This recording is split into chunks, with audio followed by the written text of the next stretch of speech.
My name is Victor Furman. Some call me The Voice. I've always been fascinated with human nature, spirituality, science, and the crossroads at which they meet. Join me now and we will explore these topics and so much more with fascinating guests, authors, and experts who will guide us to Destination Unlimited. There emerged in the late 19th and early 20th centuries a movement known as New Thought. One of the early proponents of New Thought, James Allen, said in his 1903 classic, As a Man Thinketh, "Mind is the master power that molds and makes, and man is mind, and evermore he takes the tool of thought, and shaping what he wills, brings forth 1,000 joys, 1,000 ills. He thinks in secret, and it comes to pass. Environment is but his looking glass." Can our thoughts, our imaginations, transmute and mold our reality in the way that alchemists work to turn lead into gold?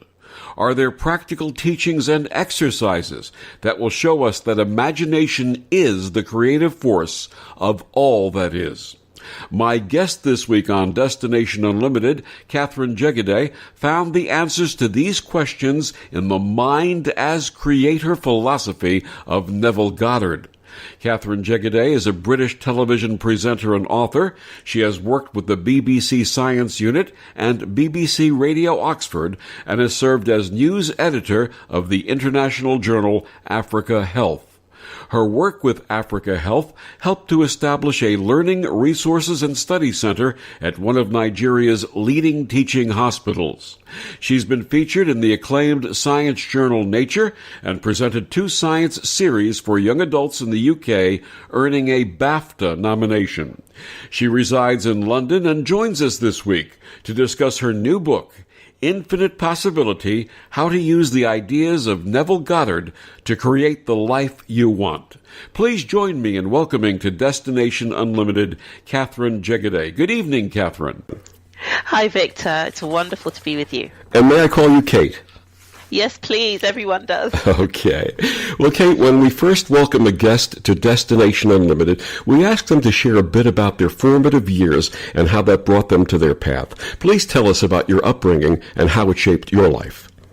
So I had a wonderful childhood. It wasn't idyllic in the sense that there was a wealth of money around, but I had lots of brothers and sisters, and my brothers and sisters were my friends, and my parents were also my friends, and books were my friends. So when I was very young, my mother got into the habit of reading to us as children.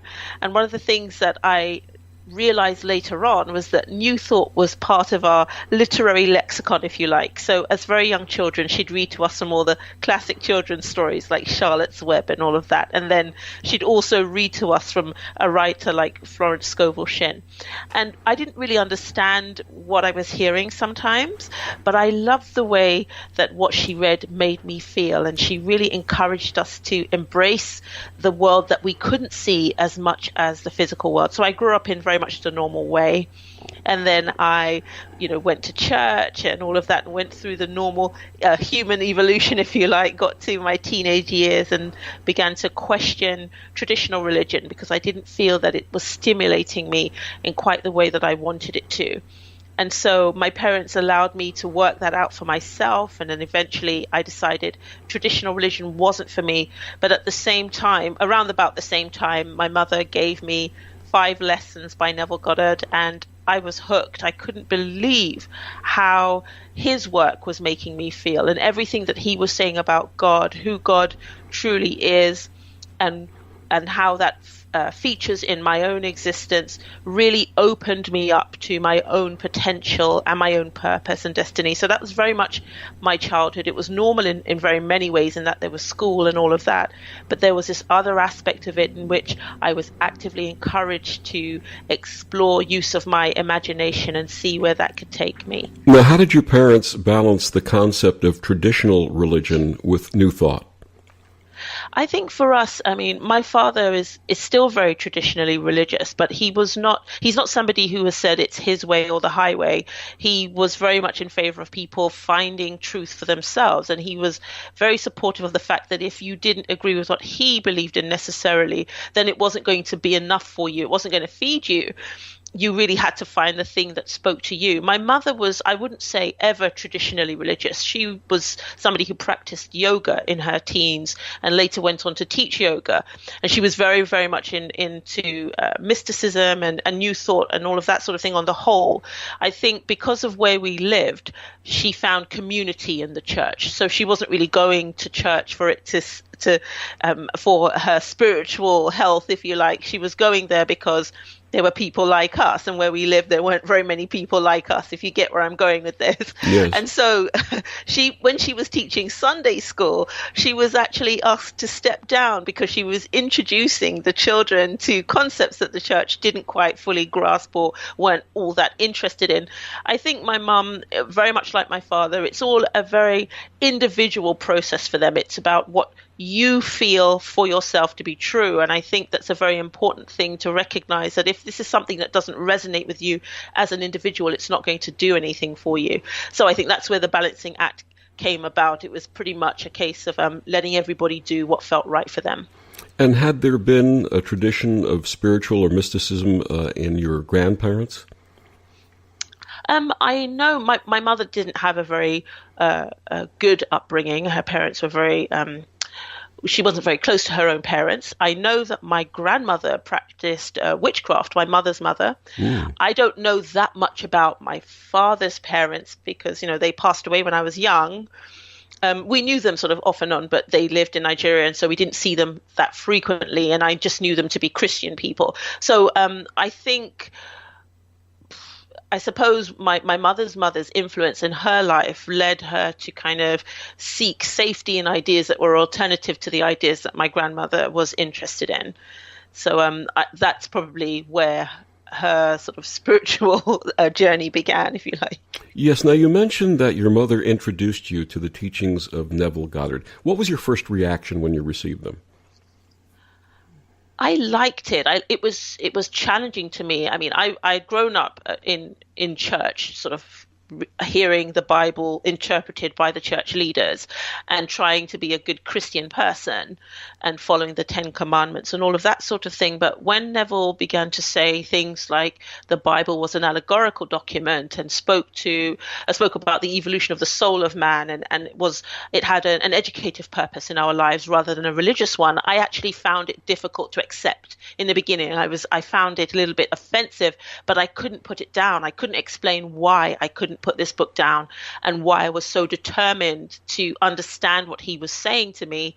I think one of the things that helped me a lot with Neville is that I dived headfirst into the exercises. So he's very, very practical in the way that he teaches his philosophy.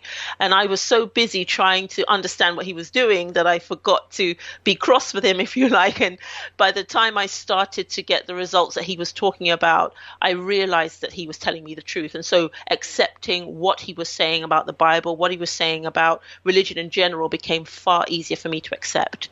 I know that there have been times in my life that I have received materials, spiritual materials, teaching materials, that I didn't initially understand, but something about the energy of them resonated with me. Would you say that was what your experience was? Absolutely. That's exactly it. It was something that you felt and you knew intuitively to be true, even if you couldn't articulate it in the way you wanted to. And because you're getting this physical evidence that's all your own, you keep going with it. It's kind of, it's leading you and you're sort of being taken in a direction you don't know where it's going, but you're willing to trust because of how powerful the effect is. There's almost a visceral attraction, isn't there? Absolutely. That's it. That's the nail on the head. Yeah. Now, you share an infinite possibility that after a traumatic incident, you found new truth and a source of strength in Goddard's work. Please tell us what happened. Okay, so as a young woman, I was the victim of a terrible crime, and I don't want to give details of the crime, but it was one in which I was violated as a person, and it was very, very difficult for me because at this point I had been studying Neville's work for a long time, and I thought that I understood it. I thought I understood what he meant by our thoughts being causative, and I had pretty much singled out what I wanted to get from Neville's teachings without even realizing it. I was saying, yeah, our thoughts are causative, but I stuck with that only applying to good things happening to you. I didn't realize that there was a purpose for anything negative happening to you. And also I believed that if you were living by imagination or living consciously, as I like to term it, then nothing bad could really happen to you because you were in control of everything that was going on in the world around you. And so for me, it was a huge shock. I couldn't quite trace back where I had brought this event into my life. And I was faced with the decision of either giving up on what I had experienced with Neville so giving up on Neville and then turning back to maybe traditional religion or whatever, or having no sort of system of faith at all. But the work that had been done in me through studying Neville's work and through experimenting with his philosophy was so important and so evident and so tangible that I decided instead to go back over what I thought I knew. So I studied his work in greater detail. I would study for hours. I would have dictionaries and Bible concordances and thesauruses around me all the time because I would read it again and again and again, and I wanted to make sure that I didn't miss anything, that I didn't get anything wrong. And what I found was that I was beginning to understand his material in a completely different way. I suddenly found myself understanding some of the esoteric terminology in a way I hadn't understood before. I was understanding Bible passages in the way I hadn't understood before. And as that happened, my confidence swelled, and I was able to use one of his more challenging methodologies, which refers to changing the events of the past, not physically changing them, but changing them in your consciousness. And that is where the change in me happened. And that's where the strength came from. So in essence, your dark night of the soul re-immersed you into the teachings and gave you a greater understanding. Absolutely. That's exactly what happened. My guest this evening is Katherine Jegede. She's the author of Infinite Possibility, How to Use the Ideas of Neville Goddard to Create the Life You Want. And we'll be back with more of Kate after these words on the OMTimes Radio Network.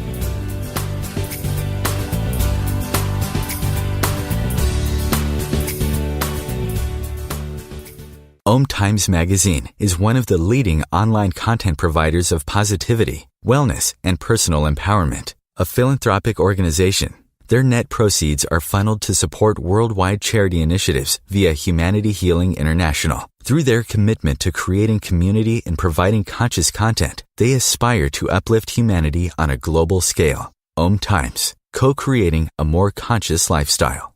Come on, smile. Oh, honey, he's still not smiling. Maybe he's not a smiler. Yeah, maybe he's just not a happy baby. Maybe he's just being a boy. Or maybe he's teething. Maybe it's just a phase. Maybe he has autism, and we can definitely do something to help. Maybe is all you need to find out more about autism. No big, joyful smiles by 6 months is one early sign. Learn the others at autismspeaks.org/signs. Brought to you by Autism Speaks and the Ad Council.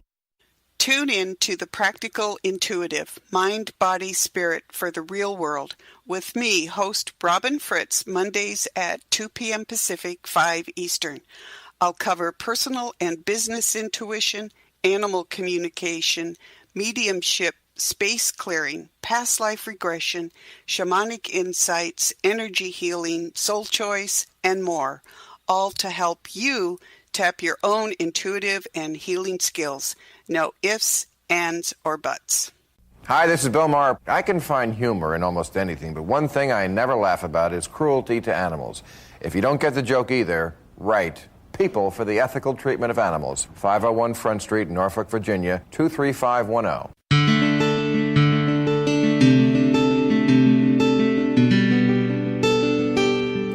Back on Destination Unlimited, my guest this evening is Katherine Jegede. She's the author of Infinite Possibility, How to Use the Ideas of Neville Goddard to Create the Life You Want. For those who are not familiar with Neville's work, please share his story and how he came to the understanding of the power of imagination. Sure. So Neville was born in 1905, and he's English by heritage, and he was born on the island of Barbados. And I think sometimes when people hear about Europeans being born in the Caribbean or in African countries, they think, okay, these wealthy colonial types. But he was actually from a family of very modest means, and it was a large family, 9 boys and 1 girl. And the family did come to prominence, but that wasn't their beginning, if you like. So they were living there. They were very much a part of the culture of the island that they were born, that they lived on and worked on, and so on. As a teenager, Neville left Barbados and traveled to New York to pursue a career in the arts. And he worked on stage as a dancer and a performer, and he had some small roles. Now, he didn't have huge success, but he did have some success. And later on in New York, as a young man, he was taken by a friend to meet an Ethiopian rabbi by the name of Abdullah. Now, Abdullah is a very mysterious character, and I'm not going to talk about him here. But the thing that's wonderful about Neville's story is that throughout his life growing up, from childhood, he was actually told by a prophet back in Barbados that he was going to go on and have this incredible ministry in the world. So when he was in New York and then taken by this friend to meet this mystic, he was actually amazed by the fact that the man knew who he was and said to him, "The brothers told me you were coming and you're actually 6 months late." So Neville went on to study with Abdullah for 5 years, and they learned the Kabbalah and they learned occult mysticism, and he taught Neville the Bible, and he also taught Neville his techniques of this particular branch of New Thought or metaphysical philosophy. And from that study with Abdullah, Neville's ministry was birthed. But it was very apparent that Neville had been singled out and had a very, very special gift that was somewhat different to his contemporaries at the time. So people, I think his name is Emmett Fox, and all other New Thought speakers who had huge audiences. They had larger audiences than Neville. But Neville never sort of saw himself as being quite one of the crowd, or was never in competition with them. He had respect for them, but it was very apparent that his work had a very specific role in people's lives, and that people who came to him for a very specific reason. And that reason was that they were ready to make a discovery about who they authentically were as individuals and what life was all about, what we're all doing here, and our purpose and all the rest of it. So that's who Neville is in a nutshell. His work is incredible because it has a powerful impact on anyone who embraces it. So he didn't really sell it as his own ideas. He told it as, this is a message that I've been given to give to humanity, and I'm completely unapologetic about anyone who finds it strange or overwhelming or outlandish. I'm just going to deliver this message as is. Now, the most important thing to know about Neville's work is that his message was born from personal experiences. He had these spiritual experiences or events happen in his life that he told to people very, very confidently and proudly. Some people believed it, some people didn't. But all those who went on to follow his teachings found that they were having similar experiences themselves. And then this would change completely their perspective on their life, change their perspective on the way the world functioned and operated. And then they would go on to share it with others.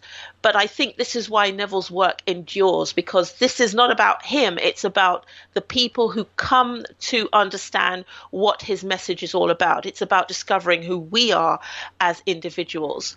There are 2 interesting points in what you just shared. The first, that he truly was an example of when the student is ready, the teacher appears, which is something that anyone who's had a spiritual path has experienced. That when we're ready to hear the message, we're ready, and then the teacher will appear for us. You have that experience yourself with his work. Absolutely. I mean, this is why I'm so passionate about it, because here is a philosophy that I picked up and I embraced. And all I did was follow the steps or the guidance and read and accept what the philosophy said. And then I found that all of the things that were promised were happening to me, and even more than was promised was happening to me. And I just want other people to have that experience. I think what I want to say, like Neville, this is not about the person giving you the message. This is really being used, if you like, to tell people, look, here is the way, walk in it. And again, the second aspect of what you just shared was the concept that the great teachers are the ones who say, here's the message. It's not about me, it's about the message. Take with it, resonate with it if it does. If it doesn't, walk away. If it does, follow it. And that's really the best spiritual teaching. I agree with that. And I think this is what's so wonderful about Neville. People really loved him, but he did say, please don't deify me. This has got nothing to do with me. We are all the same. There's no difference between us. I have just been gifted this message to share with you, but it's something that we must all inevitably come to together. None of us are going to miss out, if you like, on actually making this discovery for ourselves. You know, it's funny, when I taught my classes years ago, I used to end by saying, I feel very much like the Wizard of Oz. I haven't given you anything that you didn't arrive with. I've just helped you realize it, remember it, go with it. And that's it. That's really what it's about. Absolutely. I mean, that's it in a nutshell. Now, Goddard's initial teachings came under his concept of what he called the law, and later became what he called the promise. How did these two philosophies differ? So the law speaks to this faculty that every human being is born with, and it's called the human imagination, and it operates under a set of rules, if you like, that once you learn what these rules are, you can begin to manipulate your imagination and use it in the way that it was intended for us to use it. So the law it speaks to our human experience, which is in no way disconnected from our spiritual discovery or our spiritual birth. It's very much a part of who we are, and all we're supposed to do is to navigate life using the law. What happens is that as a result of doing that, you are then birthed from above. So he talks about the promise being this event that happens in you in which you are embraced or fused. You become one with your authentic identity, which we understand to be Christ in the Bible. So people believe Christ to be a separate being from themselves, but actually Christ is a state of being that all human beings will come to as a result of attaining to the promise. But the promise doesn't come until you become familiar with the law and start to live by the law. Now, those who know the Bible will be familiar with this passage that says that you are under grace at one point, and then afterwards you are under the law. The law is speaking about this birthing or awakening and understanding that your human imagination is the creative source, and that understanding how to use it, once you understand how to use it, you're then expected to operate your life through its use.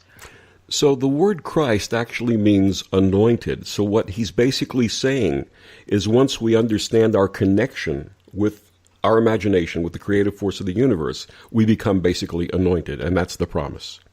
That is absolutely it. And then what happens is that a whole other aspect of existence opens up to you. Now, his premise that God, as described in both the Old and New Testament, is really a metaphor for human imagination, was quite radical for its time and still is today. How does one move from the teachings of religion to this concept, and are the two ideas mutually exclusive? I'll start by answering the last bit first. They're not mutually exclusive. There is everything exists within the creative source of imagination, and so religious ideas exist within that as well, just as anything else does. So what he's saying is, yes, it was very radical.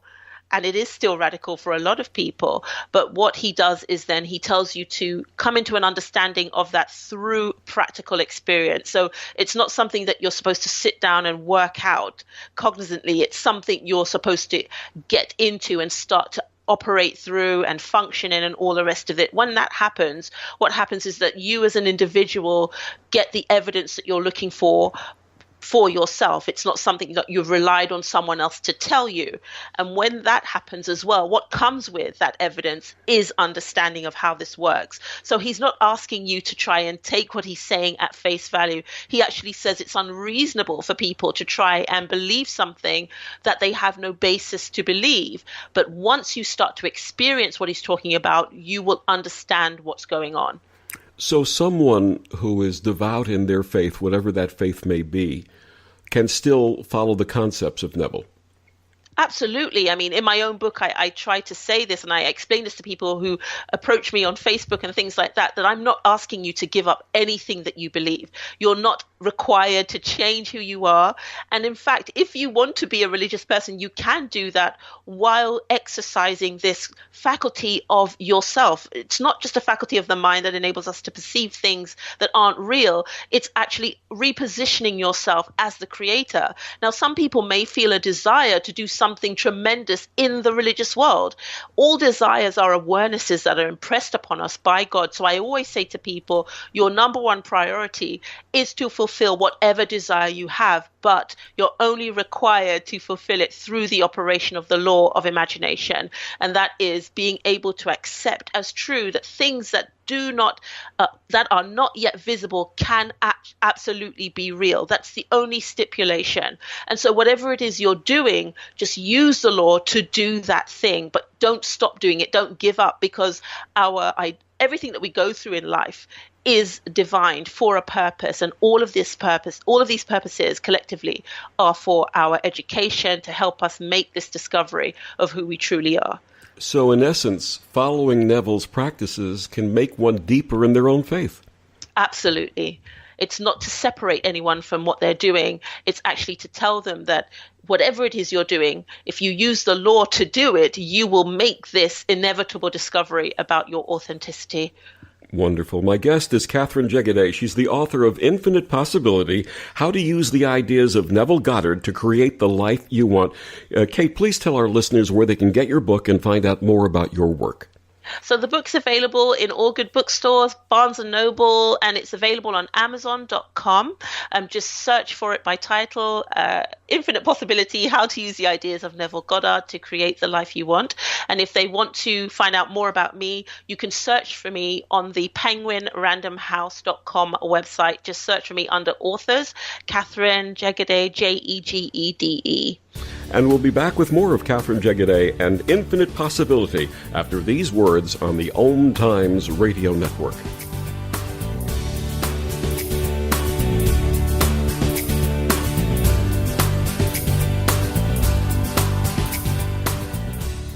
You're listening to OTR FM, part of the IOM radio network. Humanity Healing International is a small nonprofit with a big dream.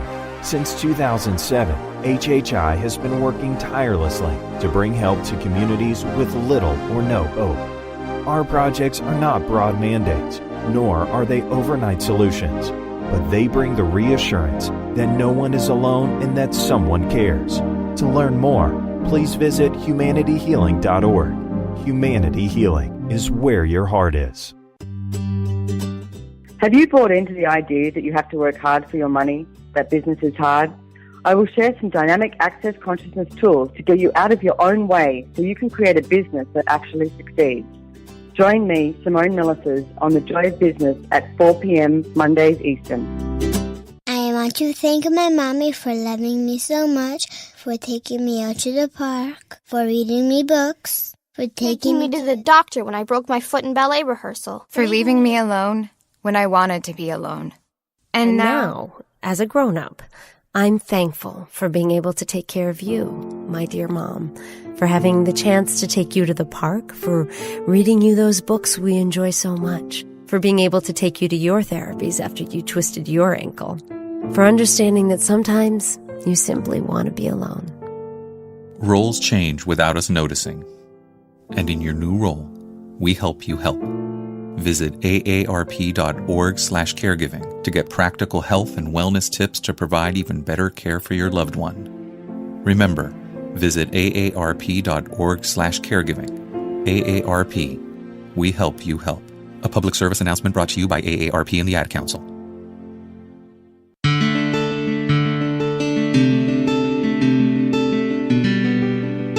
Back on Destination Unlimited, my guest this evening is Katherine Jegede. She's the author of Infinite Possibility, How to Use the Ideas of Neville Goddard to Create the Life You Want.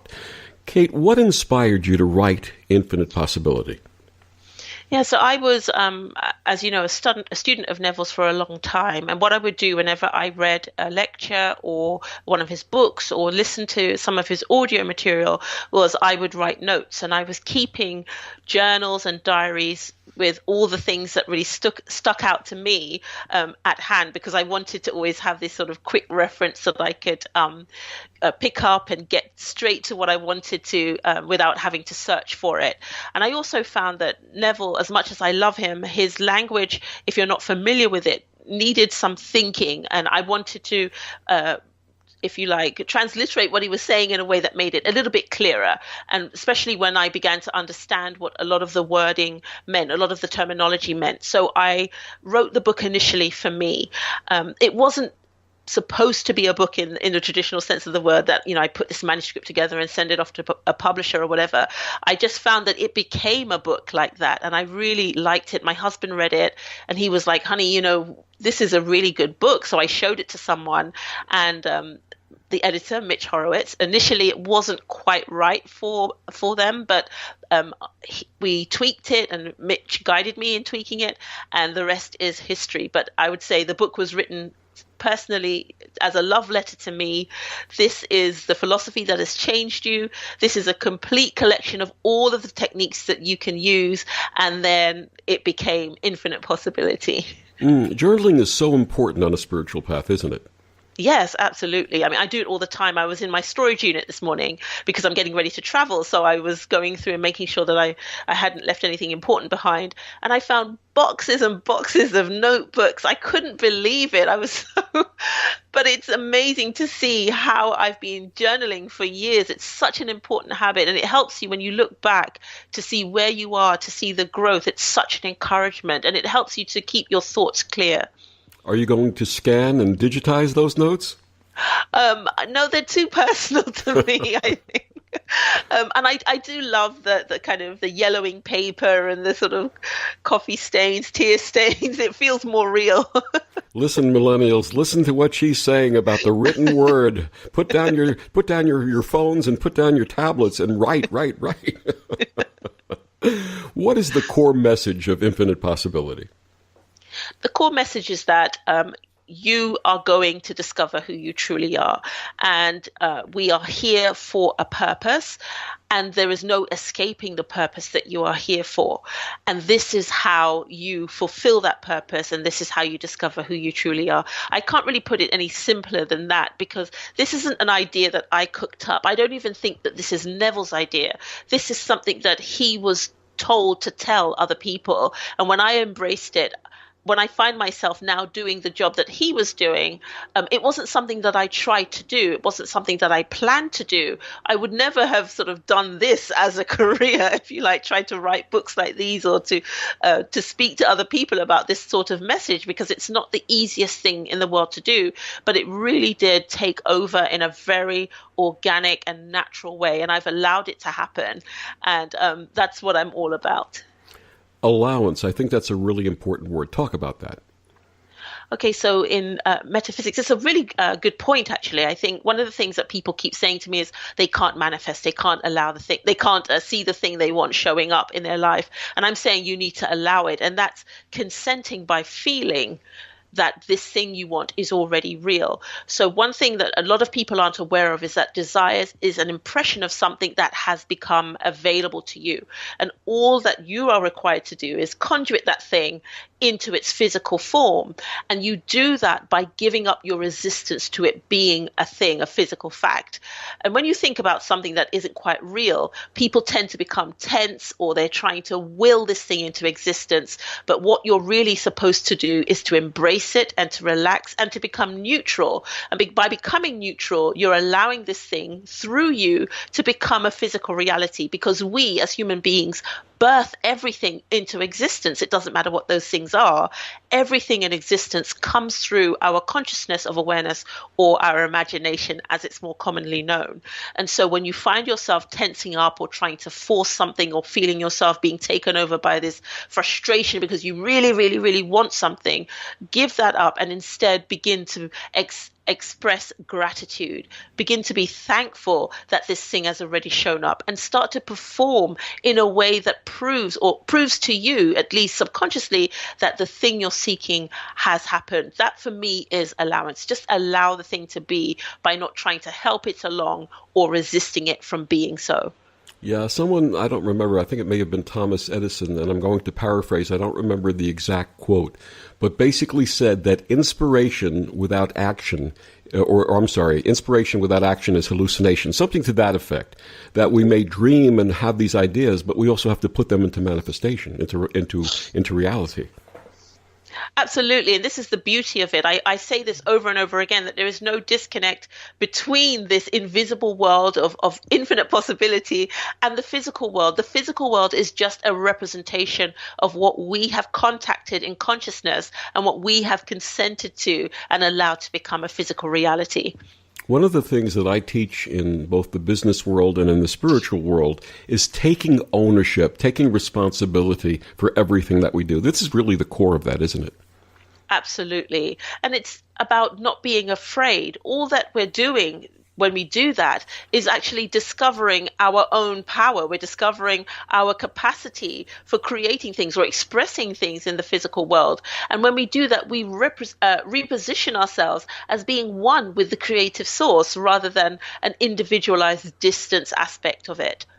Now, you talked about listening to Neville's work and reading Neville's work. Now, Neville actually left this existence in 1972, correct? Yes, absolutely. So his message is so powerful that it continues even beyond his passing. I think that, I know it's because it was a living message. It was a message from source. I mean, I call source God. Some people don't like that word, and that doesn't really matter. Use whatever word you feel comfortable with. But God sent that message into creation because it was necessary for that to happen, for that to be the case, because we can't just find ourselves here having forgotten who we are, what we are, trying to navigate this world that seems to be happening to us and not being able to fulfill the purpose for which we've been sent into the world. And so that message had to come with us, had to be given to humanity. And that's why that message is still alive, even though Neville isn't here, because it came from source to all of humanity, and it has to continue. It cannot stop when somebody dies. Why is your retelling of his message so relevant today? Neville said once that when he was spoken to as a child by the prophet on the island, that he was one of the people along the timeline who was going to tell the message. And so if you look throughout history, the way we spoke to each other as human beings, the way we communicated, the things that were important to us at different times throughout our evolution, if you like, the person who would have been selected to give the message then would have been speaking to the people of the day. I believe very strongly, I still feel a little bit uncomfortable saying I know that I'm speaking to the people of today. So what was important in Neville's day is different today. The way we communicate is different today than we did then. So I see myself, or I know that my voice is communicating in a way that people today will understand, will be able to relate to. And I think that's really important. In the future, someone else will speak to future generations and communities and societies in the way that those people will understand it. So it's about keeping the message going. The message will never stop coming into the world. So all that happens is if I refuse to do this job, someone else will do it. This message isn't going to stop because I'm not doing it. And it's important to understand that in every dispensation, there is going to be someone who's going to speak to everybody on the level at which they understand. But it's about this message getting out into the world. You know, many of us have been familiar with teachings similar to Goddard's, for example, The Secret and others. How does his teaching stand out? Because Neville's perspective was not about making your life better or making the world a better place. It was actually about preparing you for the world to come. And his message was, I would say, unabashedly spiritual or mystical in its delivery. So its purpose was about you remembering that you are God. And people don't really feel comfortable with that. They would rather talk about being kind to one another. And all these things are good, being kind or having enough money or meeting the right person and all of that. And he's saying that all of those things that we go through, we must absolutely embrace them with all of our being and take everything that those experiences have to teach us, but not lose sight of the fact that they are educative events. They're not events that start and stop with us having them. He spoke about the fact that we circle many, many times, and in every time we show up, we have a different experience and different set of experiences. And those experiences are part of this big picture of education. When you think about the world and all the different cultures and people and things going on in it, it wouldn't be possible for us to know ourselves as the creator if we only had one slice of the action, and we only had one perspective based on who we're conscious of being at any given time. And so Neville was saying that our humanity isn't the start of the story. Our humanity is just a representation of something bigger going on. And I think he did that in such a wonderful way. And also, he lays such heavy emphasis on the practical and people discovering it for themselves. It wasn't about bringing people to him. It was about people understanding who they were and waking up to that fact. And is there a point when our education and our mission is complete and we don't have to come back again? Yes, absolutely. So we don't know how much time we've been allocated, which is why it's important for us to focus on the mandate we've been given. And we do that through the fulfillment of our desires. But once our role has been fulfilled, or once our purpose has been fulfilled, then we finish and we go ultimately to live in the world to come. My guest is Katherine Jegede. She's the author of Infinite Possibility, How to Use the Ideas of Neville Goddard to Create the Life You Want. And we'll be back with more of Katherine after these words on the OMTimes Radio Network.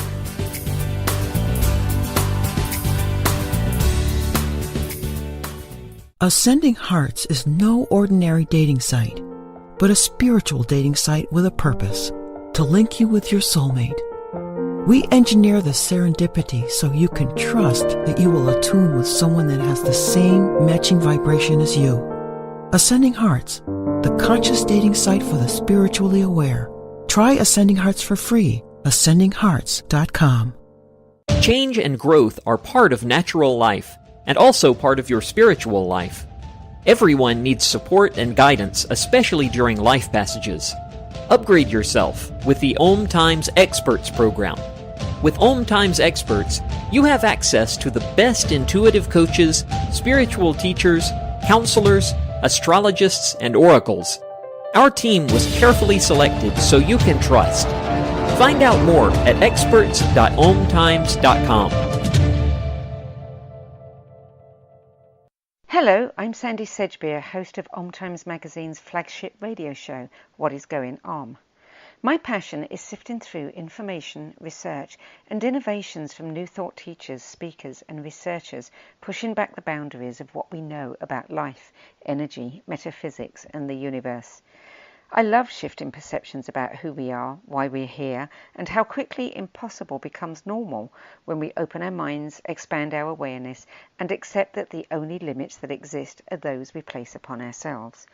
So if you're the kind of forward-thinking, eager investigator of what lies beyond the current reality that most perceive, why not make a date to come play with me in the field of possibilities at 4 p.m. Pacific Time, 7 p.m. Eastern Time every Thursday, and together we can discover what's really going on.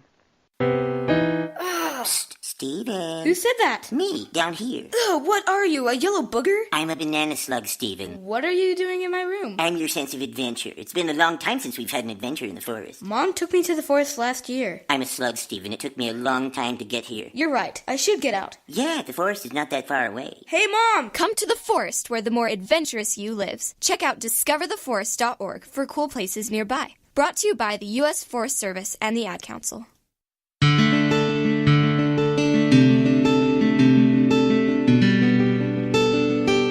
Back on Destination Unlimited, my guest this evening is Katherine Jegede. She's the author of Infinite Possibility, How to Use the Ideas of Neville Goddard to Create the Life You Want. Kate, in the real world, how can these teachings make a difference for people who face real challenges? So in the beginning, it's possible that people will think, okay, this is going to provide some sort of solution to a problem that I'm going through. And that's a very reasonable conclusion to draw when you read that, okay, if you can use your imagination in a positive way, you can have positive outcomes and all of that sort of thing. What will happen, and I'll address that again in a moment, but what will happen as you begin to live imaginatively is that your perception of what you experience on a day-to-day basis will change. In the meantime, until you get to that point, it's important to understand that there is no, as I said before, no disconnect between any physical experience you are going through and your ability to live by imagination. And in fact, your mandate to live by imagination. So what will happen for you is that you will begin to find solutions show up to problems that you didn't look for, that you weren't able to physically find by yourself. There was no physical resource that you possessed, no relationship that you're in, and so on, that was going to enable you to solve that problem that you're going through. You'll be inspired to do things. You'll be brought into contact with people who come up with ideas for you, that work for you, that make things go smoothly.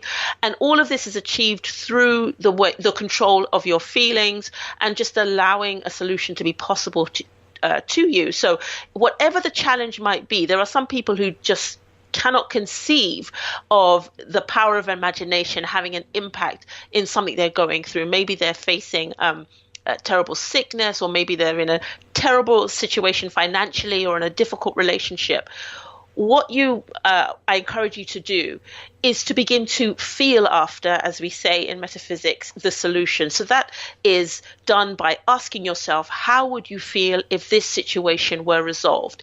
And the answer you get back is not something that you must then scramble to try and bring into the physical reality by yourself, but it's then to trigger the process of allowing that we spoke about before, that you begin to feel within yourself that, yes, this is done. And you can do that by being grateful, saying thank you, or starting to feel happy, or just starting to live as though this situation was already resolved, and then watch that thing resolve itself in front of your eyes. What that does is give you the evidence that really living by imagination is the only option that you have.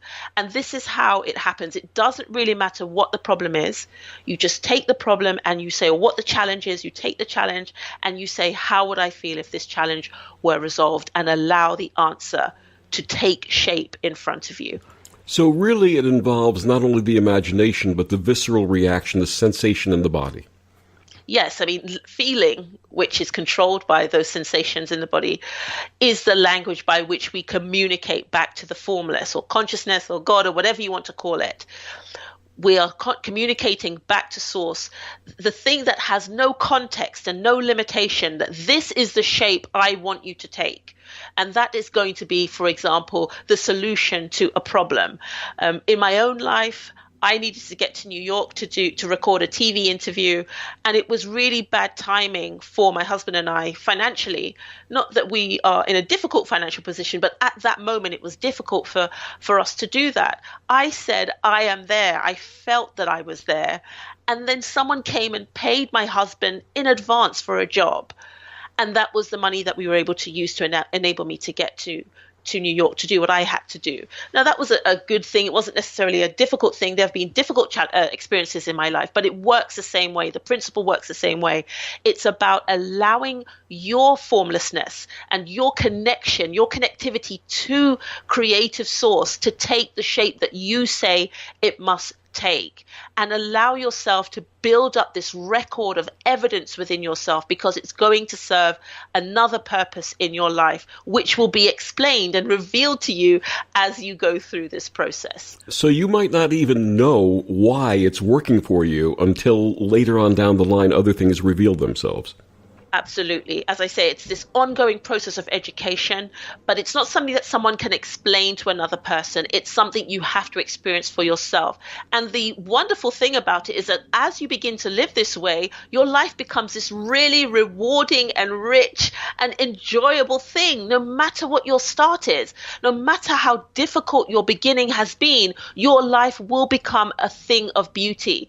There is a biblical verse that says that I will restore to you the years that the cankerworm and the caterpillar has destroyed. And what that means symbolically is that you might look at your life and say, okay, I had this really terrible childhood and I went into, terrible relationships or whatever it might be. And suddenly you are this vibrant contributor to humanity, this dynamic force of love and power, and you don't know where that comes from. But all of those challenges that you went through serve to make you stronger, serve to make you more empathetic, serve to make you more effective in your ministry to the world going forward.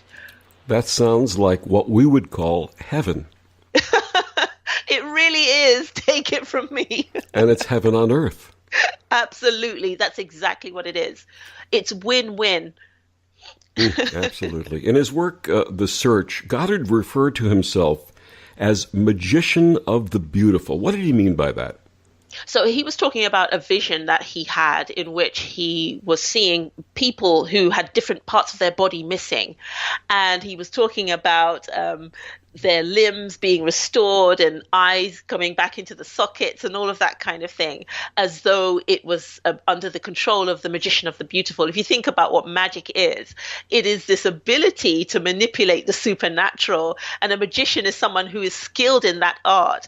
And it is really a beautiful thing. It's beautiful to think of us as living human beings, representations, individualized representations of this infinite source of power and creativity and love and inspiration and all the good and the bad and the indifferent, being able to make each other whole.